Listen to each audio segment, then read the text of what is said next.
Near community, super excited to be here chatting with you. I'm going to talk about Crecimiento NLF, and pay attention to the slides, not to me, because I'm going to move very fast through a lot of information. I'm going to hack your visual cortex to process a lot of information. So a little bit about me. I've worked on a lot of things over the last 20 years, a lot of tech, a lot of startups, movements, crypto protocols, and so on. And most recently, I'm very involved in helping bootstrap the first crypto-native nation states. Argentina started the 20th century on top of the world. It was one of the top 10 countries by GDP, but economic mismanagement ruined the country. Recently, there's been massive inflation. Over the last 10, 20 years, it's seen somewhere between 50 and 200% inflation per year, which is insane. You basically cannot save any money. But today, there's an opportunity to fix the economy and drive massive prosperity in Argentina. And that opportunity is Crecimiento. So I'm going to talk to you about broadly how economic prosperity happens through technology. I'm going to talk about Argentina's concrete opportunity. I'll tell you about Crecimiento, the movement, and then about Aleph, the pop-up city that we ran in August. And I'll finish by talking about what's next for Crecimiento and a special invitation to the Near community.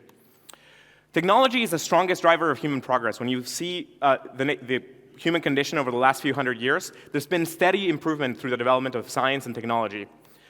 Today, technology companies increasingly drive most of the economic value around the planet, and this is only increasing. Even if some sector is not directly about technology, technology underlies the economic nature of that sector. Today, technology companies can thankfully build anywhere in the world. The internet has done enormous service to the world by democratizing access to information, democratizing access to software, and enabling founders and builders around the world to build the future. So today, tech startup ecosystems are no longer just in Silicon Valley and places like that. They're all over the world. But unfortunately, the conditions in various places are not good enough. Those tech startups, though they can be started everywhere, they tend to centralize in specific countries. If you think about the conditions of that economy when it comes to startups, lots of different features about each of the stages of what we call the builder funnel vary across different countries. In the US, which arguably has the best startup, not arguably, definitively has the best startup culture in the entire planet, has to start somewhere on the order of 10 million startups to get to 100 tech giants. So there's incredibly low conversion rates across the different stages of the builder funnel. And you can rate and grade various different nations around the world in terms of how high quality each of the stages are. So if your nation doesn't have high quality stages, you can bet that most of the startups that get developed there will end up having to move to another economy.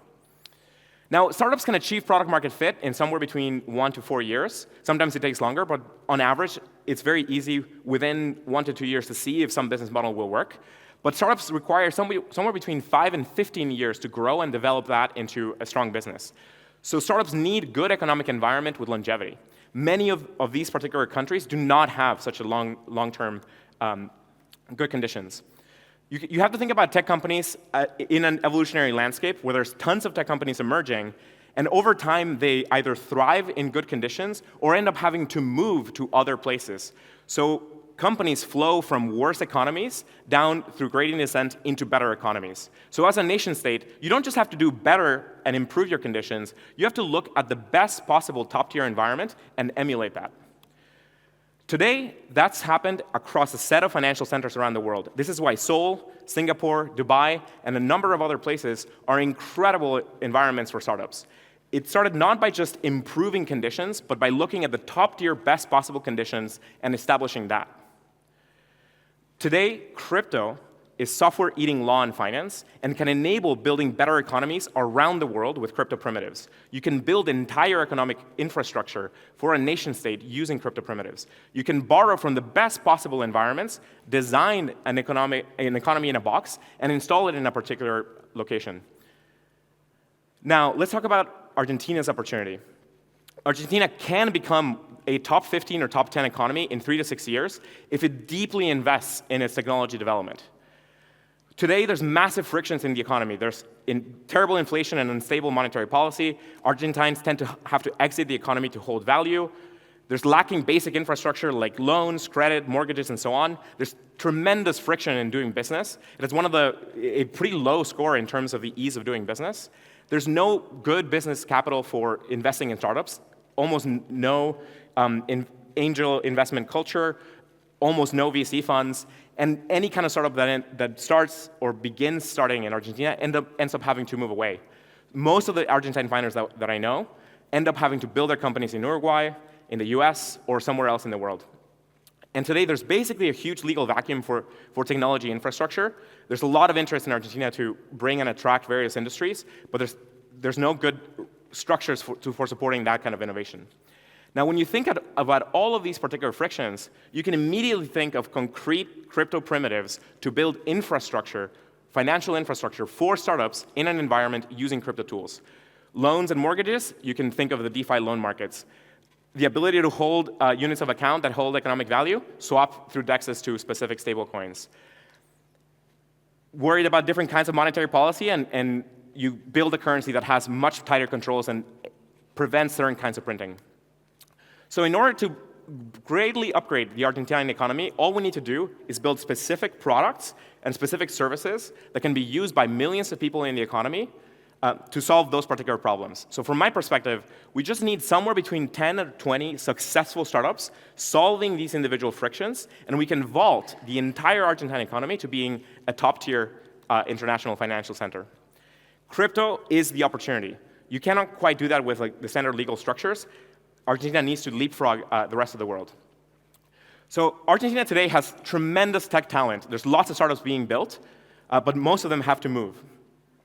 Now, recently, Argentines fed up with inflation elected Milei, who has been coming in to deregulate the infrastructure, deregulate how the Argentine economy works, prevent the massive print, and put Argentina on a trajectory for success. Argentines around the country, fed up with economics mismanagement, want a change. And so this is the beginning of a great opportunity. There's massive bottoms-up crypto adoption fueled by that inflation, and now tremendous top-down support. And this creates the perfect opportunity where the crypto community can seize the moment and create the first national economy on crypto rails. So that's the opportunity for Crecimiento. This is the movement. It was born to catalyze this opportunity and try to cause it in the next 2 years. Let's leverage the fact that now there's 4 to 8 million people in Argentina using crypto every day, and there's open top-down support to build those missing financial rails and upgrade the economy. Let's support the build-out of those 10 or 20 successful startups, whether they're new startups or attracting existing companies elsewhere to focus on the Argentine market. So this means bringing 5 to 10 million more people on chain, improving the startup ecosystem, and eventually giving startups a 20-year stability framework. It's a pretty aggressive plan. We want to do this over 2 years. And in order to do that, we're going to need, in order to get to 20 successful startups, we're going to need hundreds of startups to be built. So this is an open call and call to action to anybody that wants to build a first crypto-native nation state to come and build the missing products and missing services to bootstrap and upgrade the financial infrastructure of Argentina and give a tremendous benefit to 46 million people. From there, we can export that same technology to a lot of other countries around the world. So this sounds like a pretty large-scale, ambitious plan. The way we're starting is we first decided to host a pop-up city. I'll tell you about that in a moment. And we're going to leverage the success from there to support a large startup ecosystem and eventually build the long-term support structures. So already so this started a few months ago, and already there's 68 startups ranging from pre-seed to Series A. A range of these already have millions of users. It's been growing extremely quickly. And we attracted a number of startups from around the world to focus in Argentina as a market. We catalyzed this movement, bringing together a whole bunch of different crypto ecosystems to support this Crecimiento movement and focus on Argentina as a market. So the pop-up city was this great experiment in bringing together thousands of people, 2,000 people, around this idea, this moment of bootstrapping the entire Argentine economy and making it crypto native. And we brought them together for a whole month around Aleph. Aleph convened a whole set of participants from crypto leaders to builders to aspiring founders to regulators to government officials, and we had an extremely high-energy month of talking about this opportunity and supporting the new builders and founders. And so I'll give you a view into some of the things that we did. So though we started with a goal of a few hundred people, it grew very quickly into thousands. There were hundreds of events. And we ended up building a whole bunch of infrastructure for the city. So we onboarded a whole bunch of merchants around the hub who went from being exposed to the terrible situation of inflation to then being paid the same day and swapping directly into stablecoins or trading at indexes around the world. And so that was transformative for tons of people who suddenly had a dramatic change to their business. Argentina has you kind of have to come to see it. It has an enormous amount of demand for these kinds of financial products. And so this is exactly the exact place where tons of crypto companies out there can find great product market fit. We structured the city around a hub. We found an amazing building to be able to be the focal center of the city. This is a hub that now has, people like it so much that it has now become a permanent co-work environment. And here is where a number of startups were born, and a number of them are working out of there right now. And it will be a hub where we'll bring back the community in future events. The pop-up city had a whole range of tracks focused on learning about specific fields, to softer things like how do you build the right culture in a startup, how do you grow as a leader, and so on. So we wanted to be able to support founders and builders in the journey of building the difficult thing that are startups. And to do that, we brought together a whole slew of experts from around the world. So these are like some snapshots of the groups and ecosystems involved, and we ended up issuing passports on-chain for the citizens of the city. We also ended up, one of the teams dropped a stablecoin around the peso to be able to pay for food, and that ended up being a huge unlock for the merchants as well, because they could go immediately from that stablecoin, get paid right away, instead of waiting 60 to 90 days for credit card transactions, and then swap out to whatever currency of their choice. This ended up being so successful that the mayor of the city now wants to use it for dropping bus tickets to various groups and so on. We ended up having a range of high-profile visits from government, from regulators, huge amount of media attention. So overall, this was like a huge success. So the city kicked off a tremendous opportunity for the whole nation. So we had a pretty great start to the movement. And now what's coming next is we need to do this again, bring an even larger community in December, and then do this in multiple times in 2025. So like I mentioned, the rough metrics of the movement stand like this today. So again, this movement did not exist a few months ago. It's just been a few months of build-up from scratch. There are now around 7,000 community members, 68 startups, hundreds of builders working on this. We had a large hackathon, around that many citizens, and several of the startups now have around 6 million users. So what's next? This is a super aggressive, super ambitious plan. And in order to succeed, we're going to have to support a lot of the founders and developers with the tools they need to build their products and scale them as quickly as we possibly can.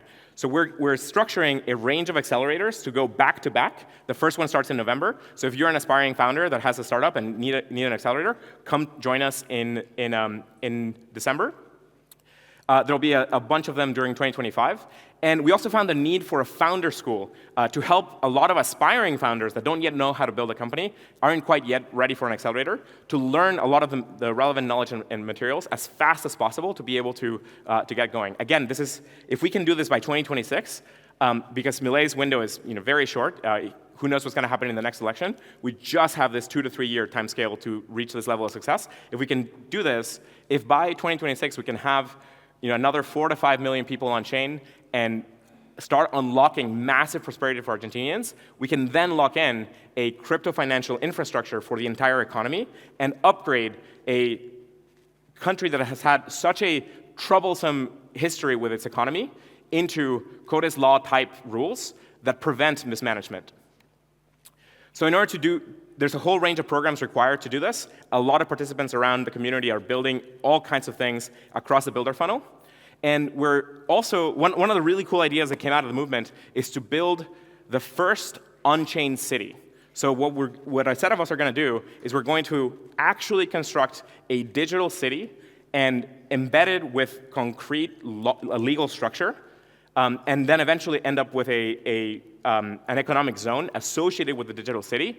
and use that as a center of business for the Crecimiento movement. This, we think, is a huge unlock for crypto generally, but especially for nation states that want to go from their current economic conditions to leveraging the best possible conditions around the world. There's all kinds of things that we're planning. So the last thing I want to highlight is that the range of opportunity available and a huge call to action. So one of these pieces is that I am here to invite the entire NEAR community to come to Argentina and join us there in 2025. So bring REDACTED there. We're trying to get as much of the crypto ecosystems around the world to focus in Argentina for 2025 and grow the community there. And second, a huge invitation to this community to join us in December. Come down to Aleph, come down to the next pop-up city, which will be in the middle of December.